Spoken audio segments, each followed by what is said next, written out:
Welcome to Mr. Knuckle's wood shop. This thing is a great hack.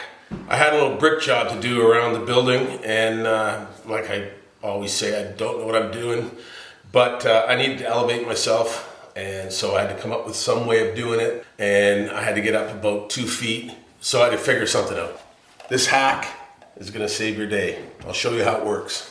These gaps are just a little bit thicker or wider, deeper than a 2x6, 2x8, 2x10, whatever you want to use. Notice they're put in on an angle. When you slip the 2x10 in there and there's another one on the other end, it holds itself up. You can move your board from level to level and walk along the board. It's as easy as this to put together.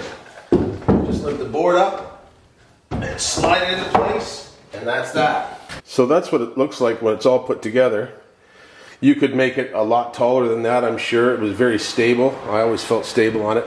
The one thing I did do was I put a 2x4 running vertically along the bottom just so it didn't sag. You could also use a longer board if you wanted to, although obviously the higher and the longer it's going to be, the heavier it is. It's pretty easy to move, actually. Move it all at once, like you just pick the board up in the middle and everything comes with it. You can use stabilizers. I clamped a couple of 2x4s along the legs so that when the ground was uneven, I could actually extend one leg or the other to make it level.